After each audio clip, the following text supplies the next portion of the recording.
ओम शांति। आज का प्रातः क्लास है 26 अक्टूबर 1968। रूहानी बाप और अंग्रेजी में कहा जाता है सुप्रीम फादर।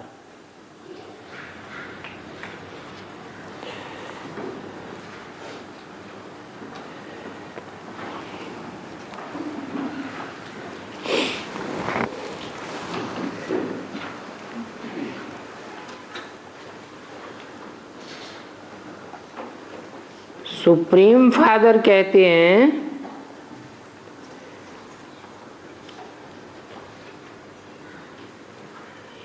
स्पिरिचुअल फादर नहीं कहते।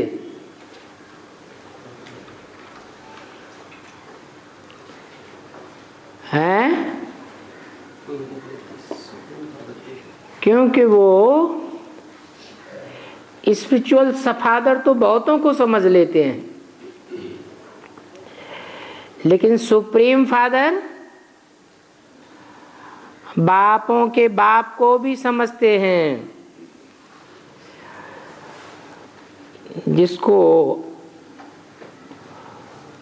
मुसलमानी भाषा में कहा जाता है रूहानी बाप। सतयुग में तुम जब चलेंगे तो वहां अंग्रेजी आदि कोई भी दूसरी भाषा थोड़ी ही होगी। तुम जानते हो सतयुग में हमारा राज्य है, उसमें हमारी जो भाषा होगी वो ही चलेगी।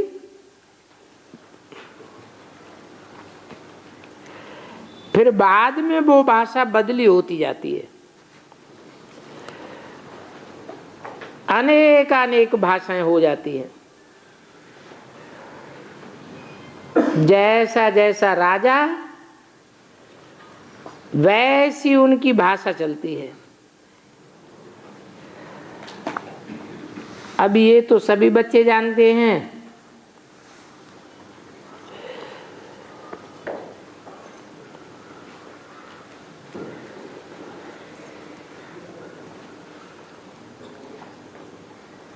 कि राजाओं के ने अपने अपनी भाषा चलाई।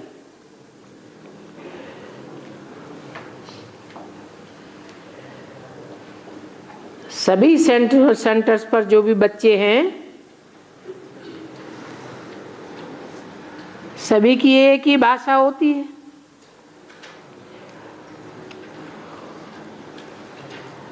अपन को आत्मा समझना और बाप को याद करना है ताकि भूत सभी भाग जाएं, क्योंकि बाप है पतित पावन।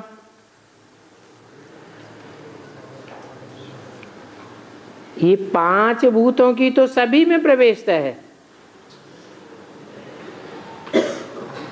आत्मा में ही 5 भूतों की प्रवेशता होती है।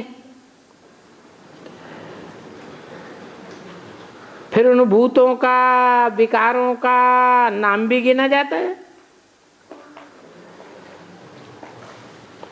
पहले पहले है देह अभिमान, काम क्रोध लोभ मोह अहंकार। तो ऐसे नहीं कहेंगे कि सर्वव्यापी कोई ईश्वर है। कभी कोई कहे ईश्वर सर्वव्यापी है तो बोलो सर्वव्यापी तो भूत हैं।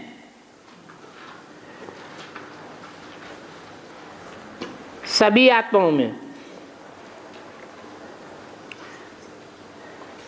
ऐसे नहीं कि परमात्मा सर्वव्यापी है या विराजमान है।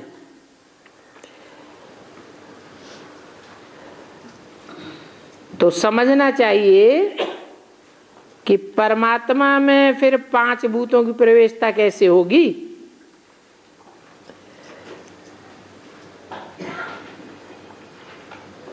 एक एक बात को अच्छी रीति धारण करने से तुम पद्मापदम भाग्यशाली बनते हो। देखो दुनिया वाले रावण संप्रदाय क्या कहते हैं और बाप क्या कहते हैं, अभी जज करो। हर एक के शरीर में आत्मा है, आत्मा में 5 विकार हैं।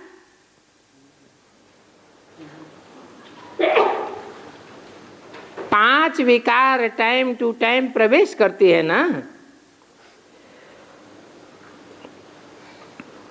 परंतु सतयुग में तो ये 5 भूत होते ही नहीं।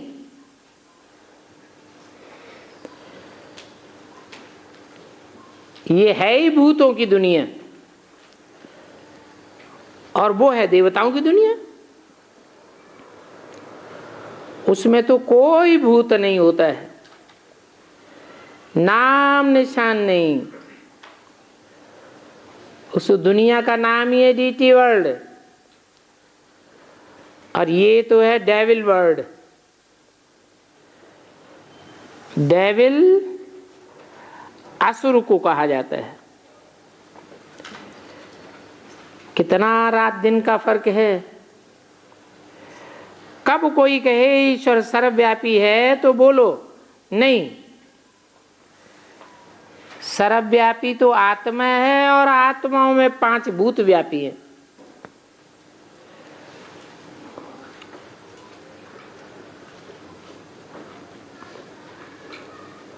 ये 5 विकार सर्वव्यापी हैं। अभी तुम तो चेंज होते हो, चेंज होते होते वहां तुम्हारे में कोई भी विकार, कोई भी अवगुण नहीं रहेगा। तुम सर्वगुण संपन्न बन जाते हो, 16 कला संपूर्ण बन जाते हो। पहले थे सर्वगुण संपन्न, फिर नीचे उतरते गए। तो अभी इस चक्र का भी तुमको मालूम पड़ा है कि हम 84 का चक्र कैसे फिरे हैं। अभी हम सो आत्मा का दर्शन करते हैं। आत्मा को इस चक्र का नॉलेज हुआ, उठते बैठते चलते फिरते तुमको ये नॉलेज बुद्धि में टपकती रहनी चाहिए। बाप ही नॉलेज पढ़ाते हैं और बाप भारत में ही आकर के ये नॉलेज पढ़ाते हैं। क्या हैं? विदेशों में आकर नहीं पढ़ाते हैं। क्यों? भारत में और विदेशों में क्या अंतर है?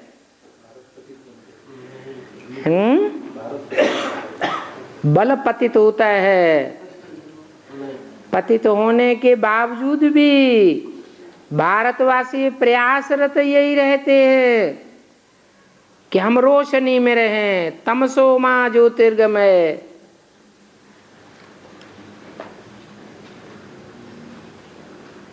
उन भूतों का नारा होता है अंधेरा कायम रहे,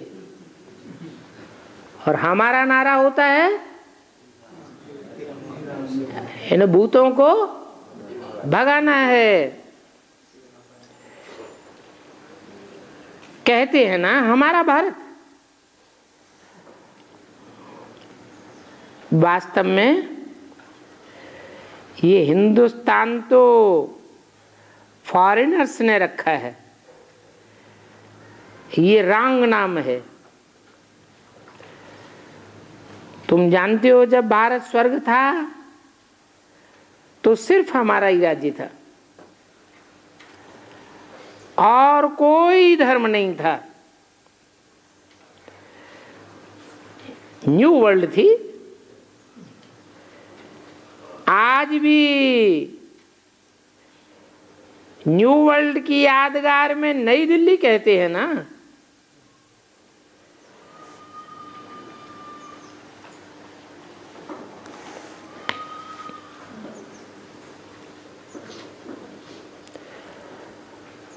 नई दिल्ली सारी पत्थरों की बनी हुई है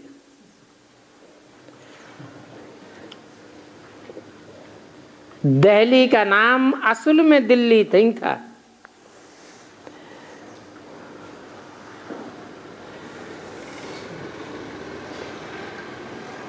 परिस्तान कहते थे। अभी तो नई दिल्ली और पुरानी दिल्ली कहते हैं।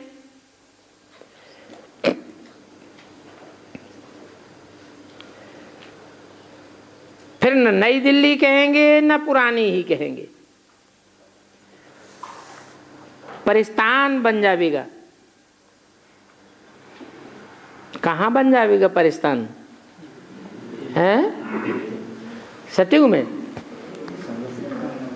सतयुग में बन जाएगा। परिस्तान जो नाम वाला है वो संगम युग का नाम है, ज्ञान परियों का स्थान है, ज्ञान योग के पंखों से उड़ने वालियों का स्थान। ऐसे तो दिल्ली को कैपिटल भी कहते हैं। तो जब इन्हें लक्ष्मी नारायण का राज्य होगा तो और कोई भी नहीं होगा, हमारा ही राज्य होगा। अभी तो हमारा राज्य नहीं है, इसलिए सिर्फ कहते हैं हमारा भारत देश है। क्या कहा? अभी भारत सारा हमारा नहीं है, दिल्ली भी हमारी नहीं है, कैपिटल भी हमारी नहीं है। अभी क्या है? हमारा भारत देश है। परंतु भारत देश में राजा ही तो है नहीं। क्या नाम हमारा कौन है? जो सदैव भा माने रोशनी, ज्ञान की रोशनी में लगा हुआ है, वो हमारा है। द्वापर कलयुग में भी बल भक्ति मार्ग रहा, तो भी सभी भारतवासियों ने फॉलो किसको किया?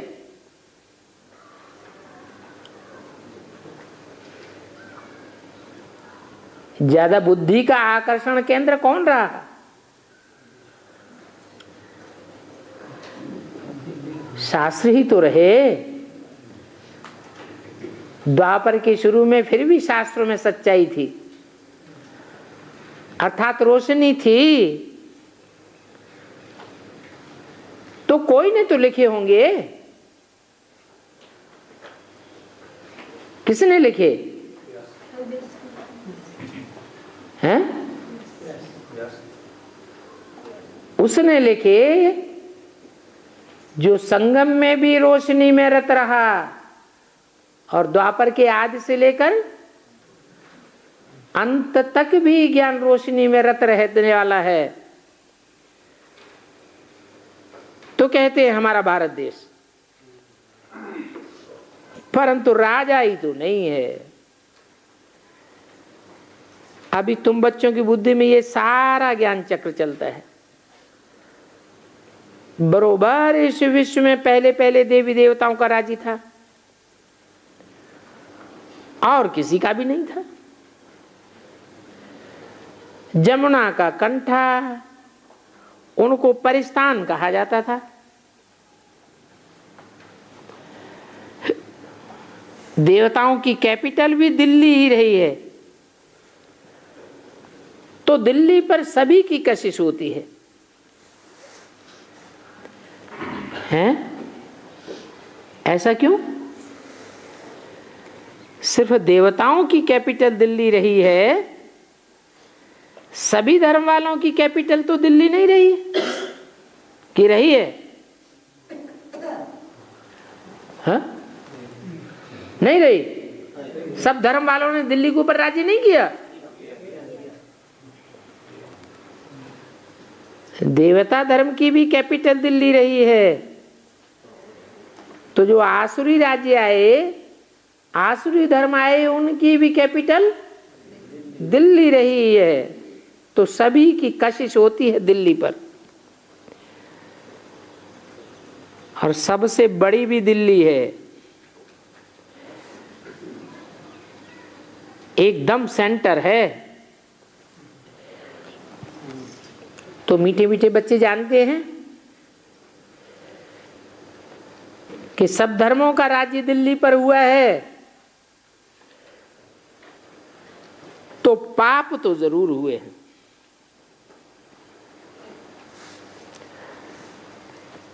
नाहक खून खराबा भी सबसे जास्ती दिल्ली में हुआ है।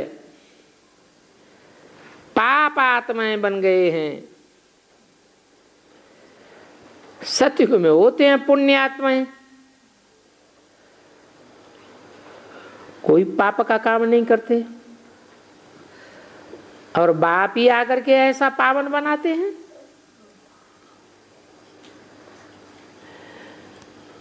जिसके तुम यादगार में शिव जयंती मनाते हो, अभी जयंती अक्षर सभी से लगता है,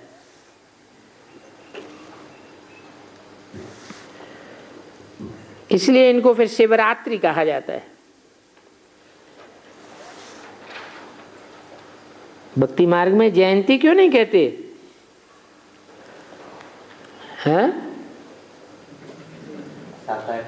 अरे जयंती तो सभी की होती है, जो भी साकार होते हैं उन सभी की जयंती होती है। वो तो निराकार है, उनका जन्म भी दिव्य जन्म है, साकार मनुष्यों की सदृश जन्म नहीं है। इसलिए जयंती नहीं कहना चाहिए, क्या कहते हैं?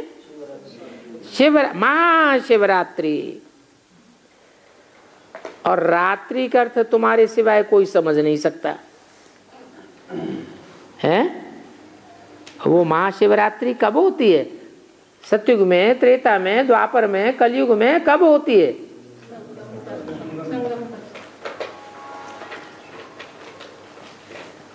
संगम में भी दो युग हैं, कलयुग का अंत और सतयुग का आदि।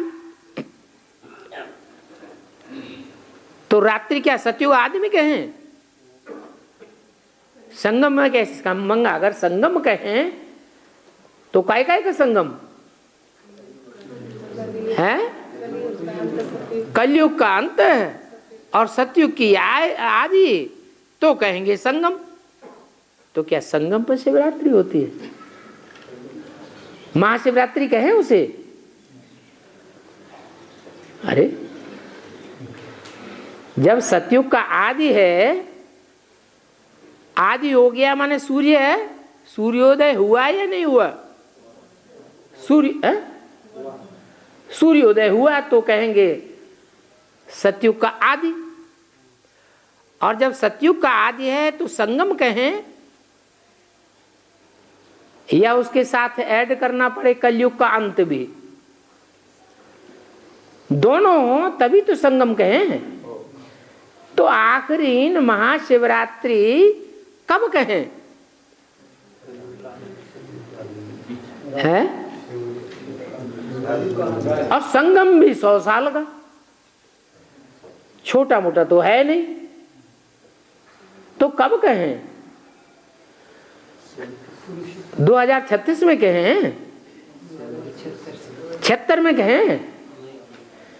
76 में जितना अज्ञान अंधकार होता है उससे ज्यादा अज्ञान अंधकार कभी नहीं होता। एडवांस पार्टी में सन 76 में जितना अज्ञान अंधकार फैला हुआ था उससे ज्यादा अज्ञान अंधकार अभी नहीं फैला हुआ है। हाँ ना तो करो, फैला हुआ है ना। तो महाशिवरात्रि कहें? नहीं कह सकते।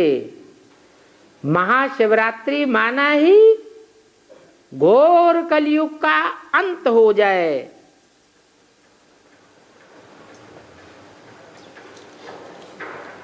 और युग परिवर्तन के लिए निमित्त तो कोई बनते हैं? कि बिना निमित्त के युग परिवर्तन हो जाएगा? कोई न कोई निमित्त बनते हैं।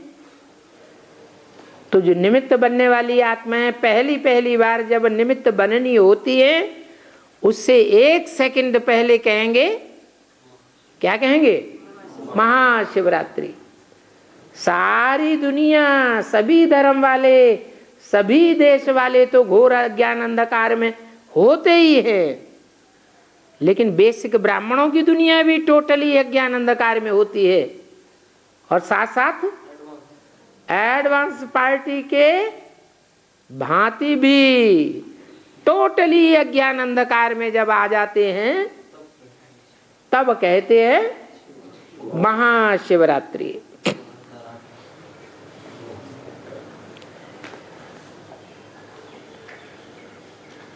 तो महाशिवरात्रि का अर्थ तुम्हारे सिवाय कोई नहीं समझ सकता।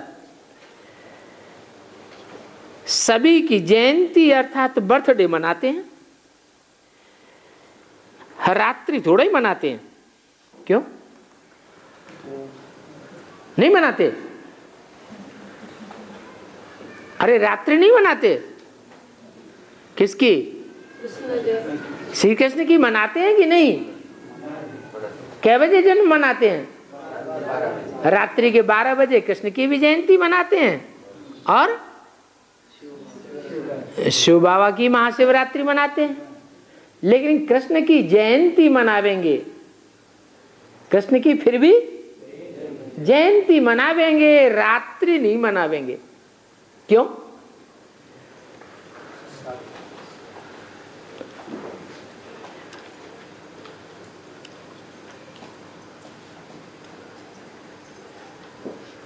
कृष्ण की जयंती मनावेंगे,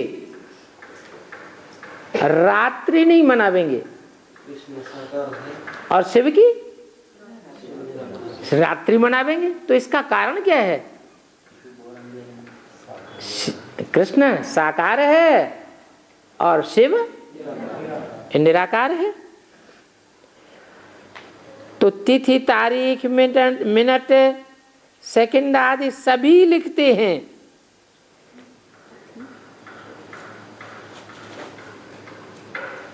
कृष्ण की, शिव की तिथि तारीख कभी लिखेंगे नहीं। तो अभी ये है शिवरात्रि, इसका अर्थ तो समझ न सके। अच्छे विद्वान आदि कोई भी नहीं जानते ये शिवरात्रि क्या है। जब जानते ही नहीं तो मनावे क्या?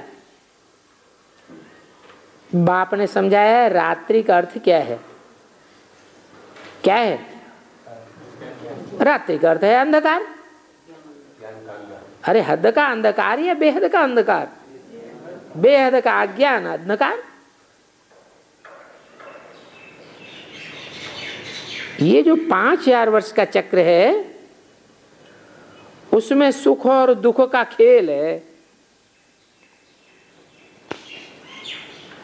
तो दुख का खेल जब पूरा होता है, उस सेकेंड क्या मनाते हैं? क्या मनावेंगे? हाँ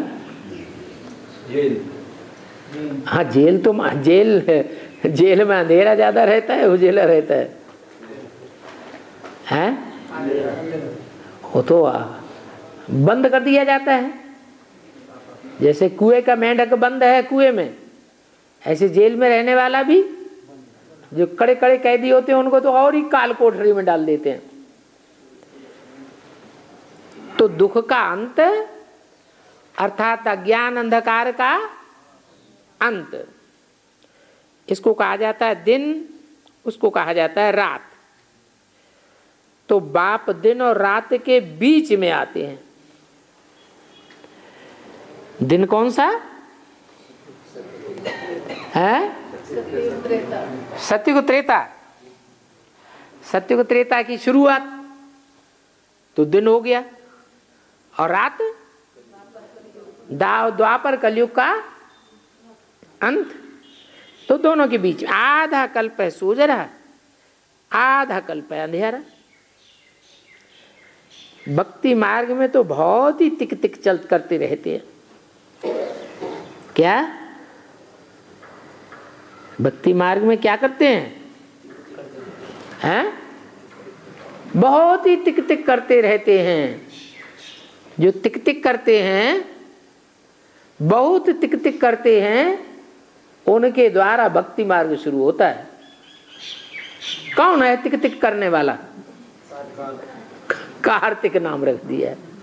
कार्तिक, क्या कार्तिक कर, क्या कर, तिक तिक कर। भक्ति मार्ग की तिक करते रहेंगे। यहां तो समझने की सेकंड की बात है।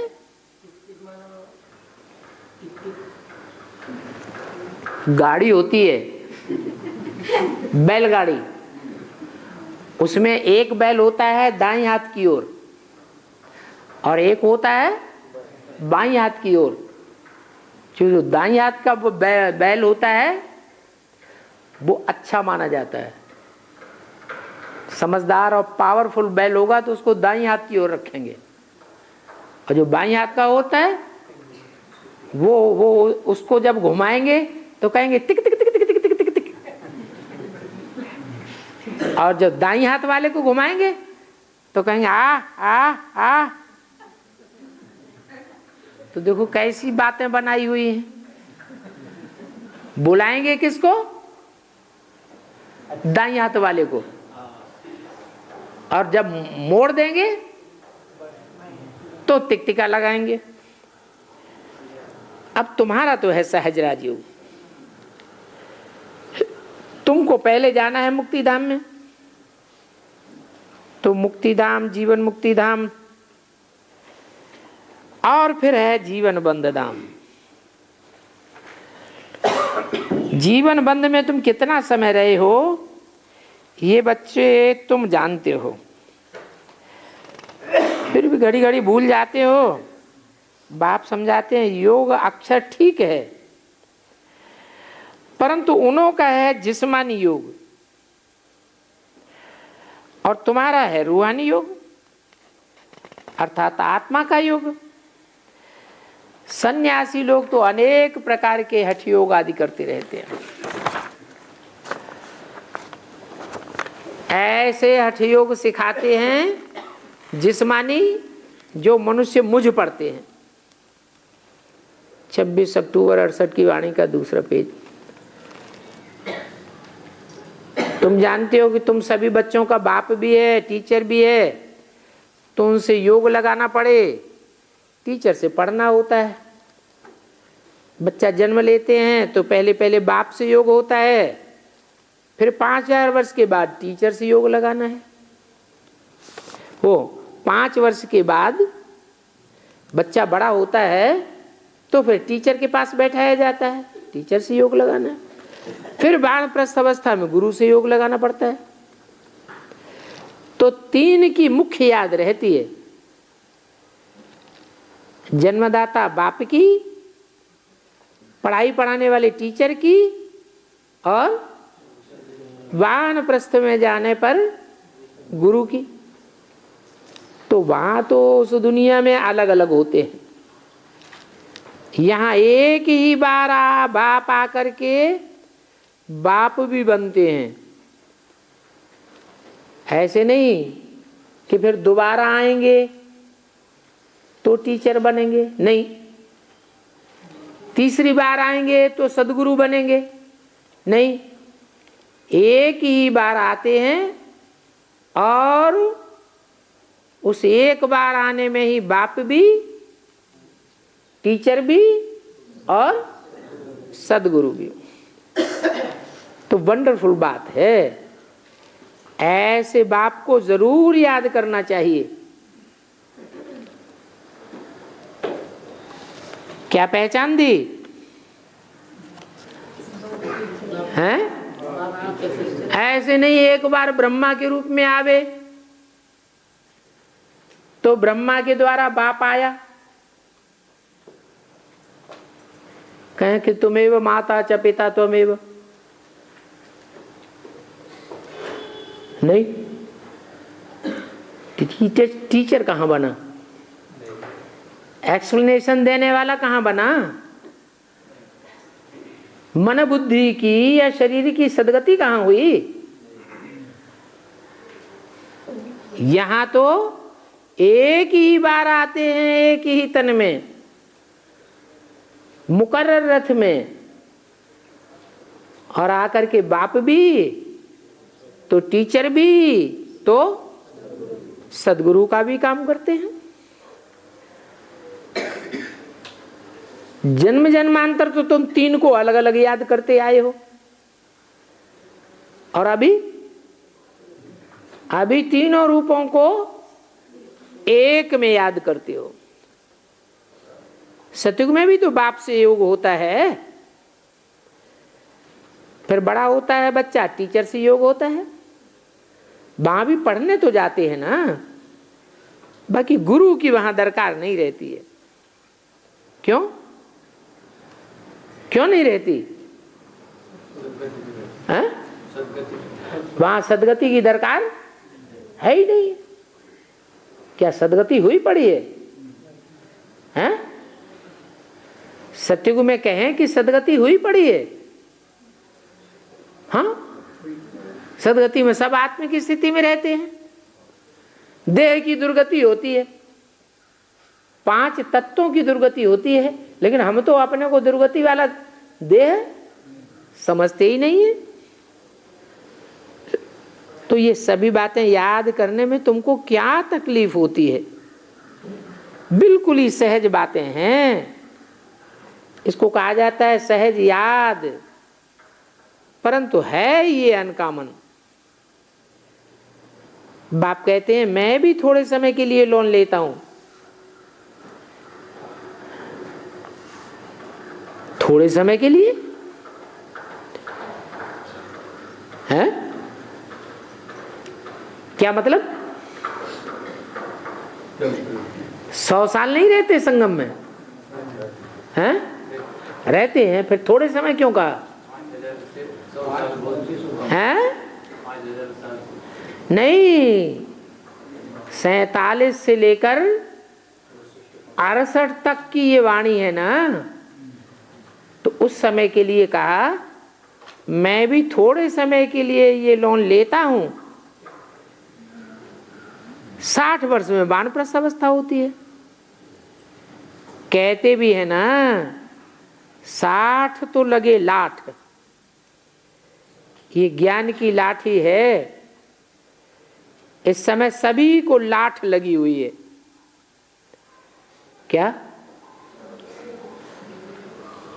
क्या लगी हुई है? लाठ सभी को लगी हुई है। हैं? माना सारी दुनिया में जो भी मनुष्य मात्र हैं, लाठी ज्ञान की तो सभी को लगेगी, कोई को कम कोई को ज्यादा।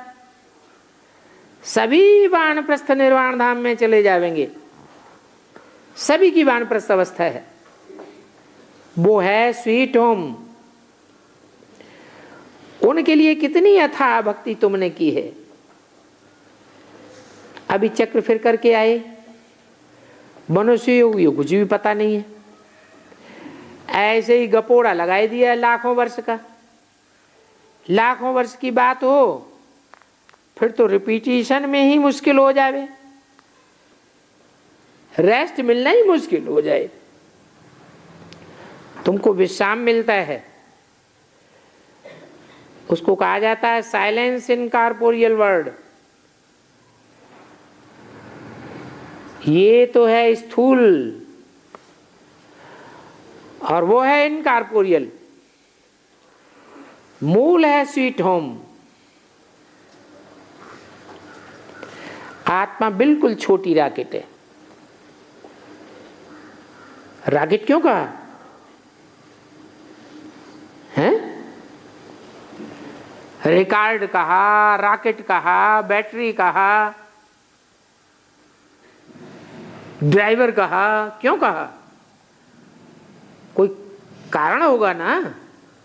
क्या कारण है?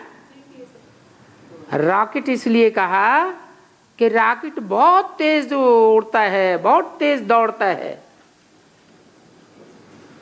लेकिन वो तो बड़ा होता है, और ये तो बहुत ही सूक्ष्म है। इसको तो एक स्थान से पृथ्वी के दूसरे स्थान तक, दूसरे छोर तक जाने में 1 सेकंड का टाइम भी नहीं लगता। क्या अभी अभी शरीर आत्मा छोड़े और विलायत में जाके गर्भ में जन्म ले लेती है। तो इनसे तीखा भागने वाला कोई होता ही नहीं है। ये सबसे तीखा रॉकेट है।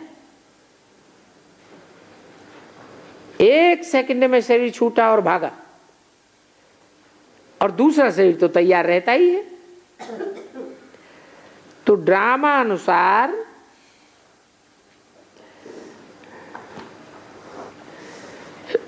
पूरे टाइम पर उनको जाना ही है।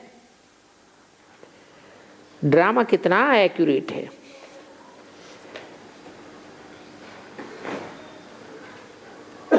वो जो ड्रामा खेलते हैं उसमें तो कोई एक्यूरेसी नहीं है,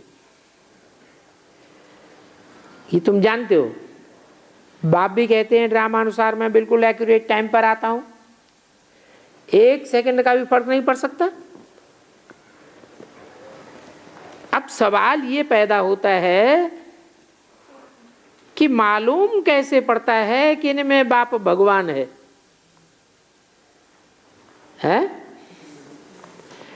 कैसे मालूम पड़ता है? ज्ञान समझाते हैं, मुकर्ररत है। और एक मुसीबत, ये कैसे पता चले कौन सा मुकर्ररत है? ज्ञान के आधार से। आशाराम बापू आते हैं, वो नहीं ज्ञान सुनाते। तो जितने भी आते हैं महात्माएं, धर्मात्माएं, धर्म पिताएं, ज्ञान तो कुछ न कुछ सुनाते ही हैं। तो जो भी आके ज्ञान सुनाते हैं सबको भगवान मान लें, बाप मान लें, फिर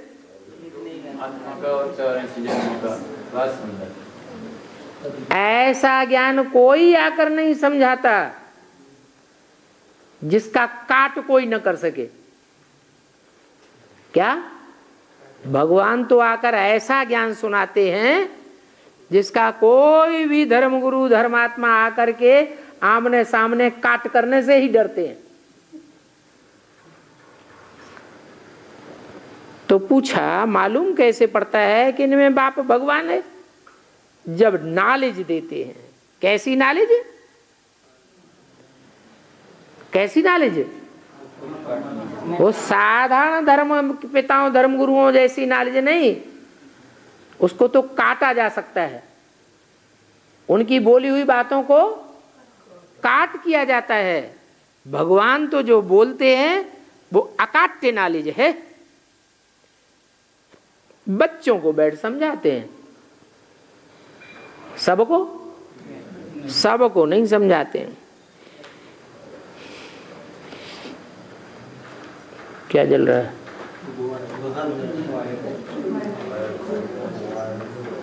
शिवरात्रि भी मनाते हैं। मैं शिव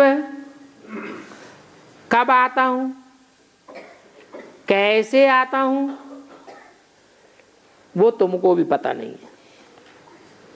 ये क्यों कहा है?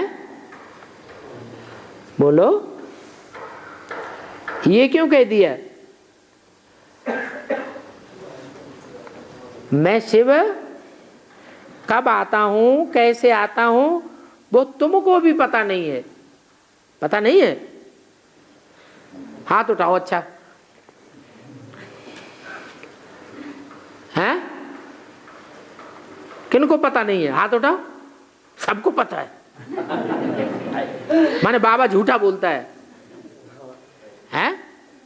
बाबा ने कहा तुमको भी पता नहीं है, और यहां तो हाथ कोई नहीं उठाता, माने सबको पता है। तो शिव बाबा झूठे, और जो हाथ नहीं उठा रहे हैं वो सब सच्चे हो गए। अरे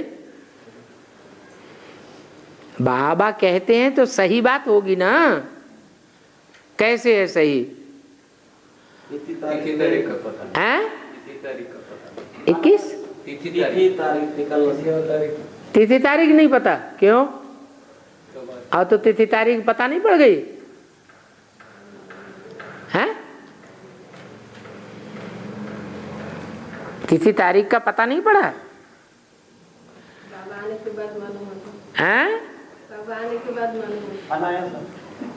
तिथि तारीख तो पता पड़ गई, तिथि का भी पता पड़ गया, तारीख का भी पता पड़ गया। बाप का प्रत्यक्षता वर्ष मनाया या नहीं मनाया है? तो तिथि तारीख पता चली है? वर्ष का पता चला, तिथि तारीख का तो पता नहीं चला। लेकिन ऐसा भी टाइम आवेगा कि तिथि तारीख महीना सप्ताह दिन सब पता चल जाएगा।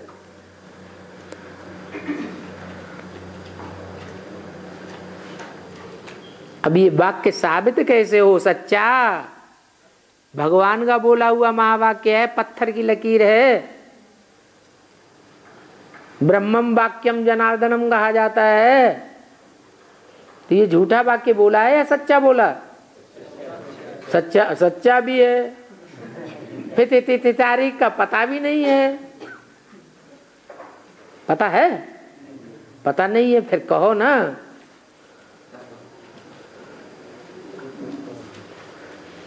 अरे सीधी सी बात, जिस समय ये वाणी चलाई गई है उस समय ये बात प्रत्यक्ष नहीं थी। अभी तो एडवांस ज्ञान अपनी पराकाष्ठा पर पहुंच गया। अभी तो हमें सब बात का पता लग चुका है। इसलिए उस समय की वाणी की बात अलग है और अब की बात अलग है। शिवरात्रि कृष्ण रात्रि मनाते हैं, राम की रात्रि नहीं मनाते हैं। ये क्या बात हो गई है? इसमें भी कोई राज होना चाहिए ना है? क्या राज है? हैं? अरे शिव की रात्रि तो इसलिए मनाते हैं कि वो संसार में अज्ञान अंधकार रूपी रात्रि में प्रत्यक्ष होता है। ये बेहद की बात है, हद का जन्म लेने की बात नहीं है। और कृष्ण रात्रि मनाते हैं उसका कारण यह है कि वो कोई साकार जन्म के मरण के चक्र में आने वाली आत्मा है। वो जन्म मरण के चक्र में आने वाली आत्मा अंत तक भी, जब तक पढ़ाई का अंतिम चरण चलता है तब तक अज्ञान अंधकार में ही रहती है। क्योंकि सृष्टि का पहला पत्ता है, पहले पत्ते का उद्धार नहीं होगा तो 500 करोड़ में से कोई का भी उद्धार नहीं हो सकता। तो इसलिए कृष्ण की भी रात्रि मनाते हैं, राम की नहीं मनाते। क्यों? क्योंकि राम की आत्मा तो सन 76 में जब बाप की प्रत्यक्षता होती है उस समय से ही असलियत उसकी बुद्धि में आ जाती है, रोशनी आ जाती है। कृष्ण की आत्मा उस रोशनी को फिर भी ग्रहण नहीं कर पाती। तो राम की नहीं मनाते हैं क्योंकि फर्क पड़ गया ना काय में, समझने में, बुद्धि में फर्क पड़ गया। शिवरात्रि में कृष्ण की भी मनाई जाती है तो रोला हो गया है। भक्ति मार्ग के शास्त्रों को कितना झूठ कर दिया है।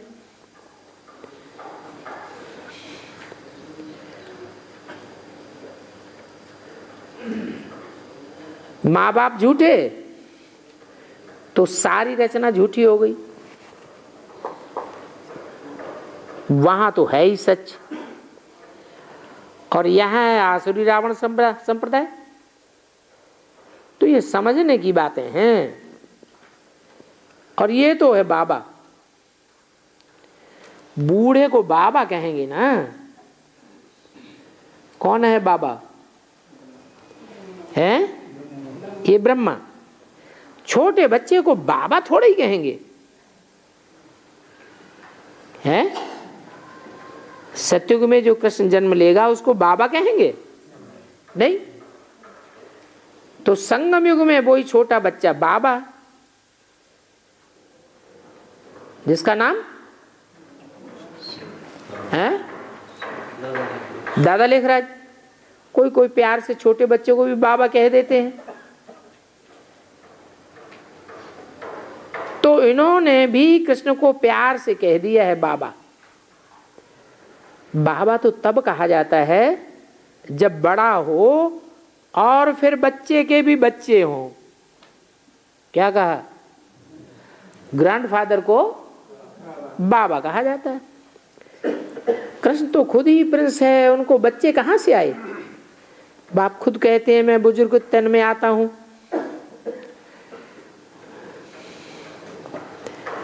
शास्त्रों में भी है, परंतु शास्त्रों की सभी बातें एक्यूरेट नहीं होती हैं, कोई कोई बात ठीक भी होती है।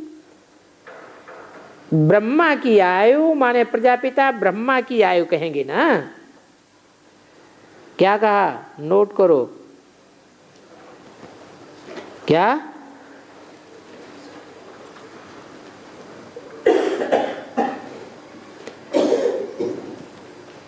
क्यों?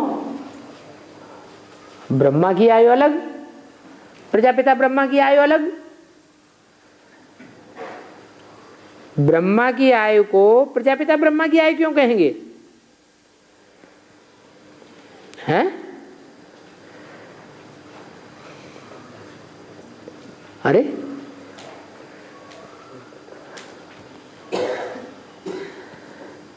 ब्रह्मा की आयु माना प्रजापिता ब्रह्मा की आयु। ब्रह्मा की भी 100 साल, और प्रजापिता ब्रह्मा की ब्रह्मा की 100 साल आयु किस आधार पर कहेंगे? कोई हिसाब है? हैं? 47 में प्रवेश किया, ठीक है। 60 साल हुए हैं? 89 में क्या 100 साल हो गए? फिर गुलजार दादी में क्यों आ रहे हैं? सूक्ष्म शरीर अभी चल रहा है कि नहीं चल रहा है? तो फिर उनकी आयु की तो बात ही नहीं है। तो किसकी आयु की बात है? हाँ, ब्रह्मा की आयु माने प्रजापिता ब्रह्मा की आयु कहेंगे ना। वो तो जरूर इस समय होगी। किस समय है? जब भी ये वाणी चल रही है उस समय भी होगा प्रजापिता ब्रह्मा। तो बोला प्रजापिता ब्रह्मा की आयु खत्म हो जाएगी। कब खत्म हो गई? हैं? कब? 76 में प्रजापिता ब्रह्मा की आयु खत्म हो गई। अरे आयु खत्म हो गई? आयु आत्मा की होती है या शरीर की होती है? फिर कैसे खत्म हो गई? अरे कहां फंस जाते हैं? हाँ, शरीर भी 2 प्रकार के हैं। एक है एक सूक्ष्म शरीर और एक स्थूल शरीर। तो स्थूल शरीर की आयु जो है वो भी पूरी हुई 76 में, और मनन चिंतन मंथन वाला जो सूक्ष्म शरीर है उसकी भी आयु 76 में पूरी हो गई। तो बीज रूप स्टेज बन गई। जैसे मुरली में भी बोला है लक्ष्मी नारायण का राज्य कब आवेगा? आज से 10 वर्ष कम 5000 वर्ष हुए जब इनका जन्म हुआ। तो देखो मृत्युलोक में ब्रह्मा की आयु खत्म होती है ना, 76 में मृत्युलोक पूरा हुआ। अब वो आत्मा मन बुद्धि से कहाँ निवास करेगी? हैं? अमरलोक में। अमरलोक आ गया सन 76 में। हैं?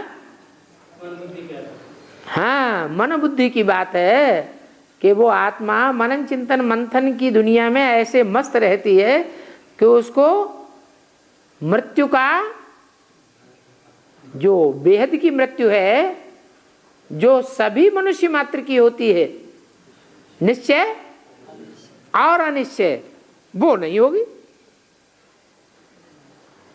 मृत्युलोक पूरा होता है तो वहां मृत्युलोक सतयुग में तो नहीं होता है। ब्रह्मा की आयु मृत्युलोक में खत्म होगी। तो ये कोई अमरलोक नहीं है, इनको कहा जाता है पुरुषोत्तम संगम युग। ये सिवाय तुम बच्चों के और किसी की बुद्धि में नहीं हो सकता।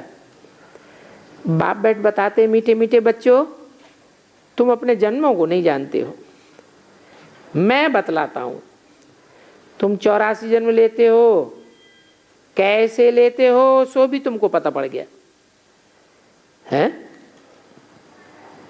पता पड़ गया? नहीं पता पड़ा? अरे पड़ गया, पता पड़ गया। पहला जन्म कौन सा होगा? कौन से देवता का पहला जन्म होगा? अरे पहला जन्म तो पता पड़ गया होगा, दूसरा तीसरा तो 84वां तो है ही, चल ही रहा है। लेकिन जो बीच के हैं न पता चले, पहला जन्म तो पता पड़ गया होगा। हैं? हर एक युग की आयु 1250 वर्ष, और तुमने हर युग में इतने इतने जन्म लिए। 84 का जन्म का हिसाब तो बता दिया ना, 84 लाख का तो हिसाब हो ही नहीं सकता है। तो इनको कहा जाता है 84 का चक्र। 84 लाख की बात याद ही नहीं रहेगी किसी को। यहाँ कितना परम अपार दुख है। बिच्छू टिंडर मिसल बच्चे पैदा होते रहते हैं। ऐसे क्यों कहा? है बच्चे माँ का पेट फाड़ के बाहर आते, इसलिए बच्चे ऑपरेशन करते हैं पेट फाड़ के। बिच्छू बच्चा कैसे पैदा करता है? बिच्छू जब बच्चे पैदा करती है तो उसका पेट फट जाता है। तो इसको कहा जाता है घोर नरक। बिल्कुल ही छीछी दुनिया है। तुम बच्चे जानते हो अभी हम नई दुनिया में जाने के लिए तैयार हो रहे हैं। पाप कट जाएं तो हम महान पुण्यात्मा बन जाएंगे।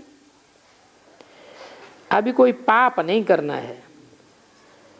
1-2 पर काम कटारी चलाना, ये तो आदि मध्य अंत दुख देना है। अभी ये रावण राज्य पूरा होता है, अभी ये कलयुग का अंत, अभी महाभारी लड़ाई है अंतिम। फिर कोई लड़ाई आज 2500 वर्ष नहीं होगी। कोई भी यज्ञ नहीं रचा जाएगा। यज्ञ तब रचते हैं जब उसमें हवन करते हैं। बची खुची सामग्री सब हवन में स्वाहा कर देते हैं। किसका नाम लेकर? है आखिरी सामग्री जो होती है वो शंकर की डाली जाती है। अभी बाप ने समझाया है, ये रुद्र ज्ञान यज्ञ है। शिव ज्ञान यज्ञ नहीं कहा जाता क्या? ब्रह्मा ज्ञान यज्ञ, नारायण ज्ञान यज्ञ, ये विष्णु ज्ञान यज्ञ नहीं कहा जाता। क्या कहा जाता है? रुद्र ज्ञान यज्ञ। 26-10-67 की वाणी का 3रा पेज। रुद्र शिव बाबा को कहा जाता है। क्या शिव बाप को कहा जाता है कि शिव बाबा को? हैं? शिव बाबा को कहा जाता है। रुद्र की माला कहते हैं ना, शिव की माला थोड़ी कहते हैं। फूल है रुद्र, फिर है युगल। मेरु माला भी युगलों की है, क्योंकि प्रवृत्ति मार्ग है। निवृत्ति मार्ग बाद में स्थापन होता है। निवृत्ति मार्ग वालों को प्रवृत्ति मार्ग का रस्म रिवाज का कुछ भी पता नहीं है।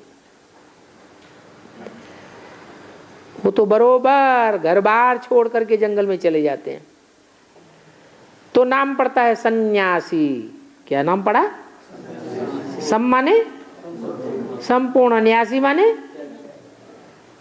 त्यागी, संपूर्ण त्यागी। अरे किसका त्याग करते हैं?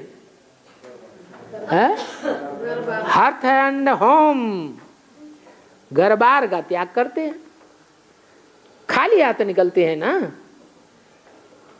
पहले तो उनकी गुरु लोग बहुत परीक्षा लेते थे, ढेर सारा काम कराते थे। असल में सिर्फ आटा ले जाते थे, रसोई नहीं लेते थे, पकी पकाई। उन्हों को वन में ही रहना पड़ता था, वन में ही कंद मूल फल मिलते रहते हैं। तो ये भी गायन है। जब सतो प्रधान सन्यासी होते थे तब कंदमूल फल खाते थे। अभी तो बात मत पूछो, देखो क्या क्या करते रहते हैं, कितना तला तलाया माल खाते हैं।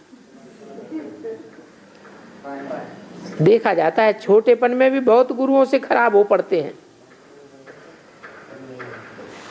ये दुनिया तो ऐसी है, बाप भी गंदा बनाए देते हैं।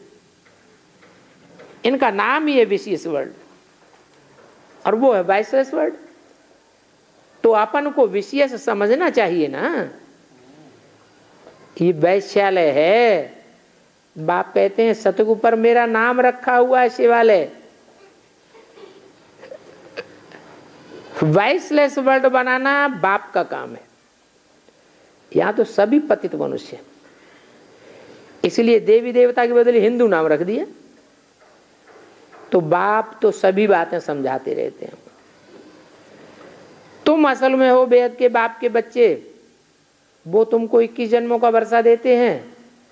फिर रावण राज्य होता है, तुमको जो बाप से वर्षा मिला है वो तो 21 पीढ़ी चला। अब 21 पीढ़ी पूरी हो गई। ये तो तुम्हारी अच्छी रीति समझ में आ गया। लाखों वर्ष की बात होती तो तुम समझ भी नहीं सकते। स्कूल में बच्चे हिस्ट्री ज्योग्राफी भी अधूरी पढ़ते हैं। सारे दुनिया की हिस्ट्री ज्योग्राफी तो कोई जानते ही नहीं है। तुम बच्चे जानते हो इस्लामी बौद्धी धर्म कितना समय चला, बाकी दो युगों को लाखों वर्ष कह दें तो पता ही नहीं पड़े। मनुष्य कितना चिट्ठियों में सल हो जाएंगे। तो बाप बैठ समझाते हैं, मीठे मीठे बच्चों, जन्म जन्मांतर के पाप तुम्हारे सिर पर हैं, पाप कटने के लिए तुम बुलाते आए हो। साधु संत आदि पुकारते रहते हैं, हे पतित पावन आओ। अर्थ तो कुछ भी नहीं समझते। पतित पावन आओ तो अर्थ समझना चाहिए ना। क्या अर्थ समझना चाहिए हैं? बाप अगर आवेंगे, द्वापर में आवेंगे या कलयुग में आवेंगे तो क्या करेंगे? पतितों को पावन बनावेंगे। वो भी नहीं समझते, ये भी नहीं जानते कि पतित कौन होता है और पावन क्यों नहीं जानते। सन्यासी नहीं जानते पतित कौन होता है, पावन कौन होता है। गांधी जी नहीं जानते थे, पतित पावन सीताराम कहते रहते थे। हैं? जानते थे? पतित माने क्या? भिखारी माने क्या? शक्ति छीन हो जाए इसको पतित कहा। हाँ, पतित माने ये गिर गया, ये ऊपर जा रहा है और अब ये गिर गया तो ये क्या हुआ? पतित हो गया। माने शक्ति क्षीण होती रहे तो पतित। क्या? विकारी। वि माने विपरीत, कारी माने कार्य। कैसा कार्य? ऊपर की ओर ले जाने वाला कार्य नहीं, नीचे गिराने वाला कार्य। तो शक्ति अगर नीचे चली गई तो पतित, और शक्ति लगातार कुछ भी करे, जैसे बाबा कह देते हैं बल कर्म इंद्रियों से तुम कोई भी कर्म करो, फिर भी पतित ना बनो। अरे कोई बुद्धि में बात बैठती है? हैं? बैठती है?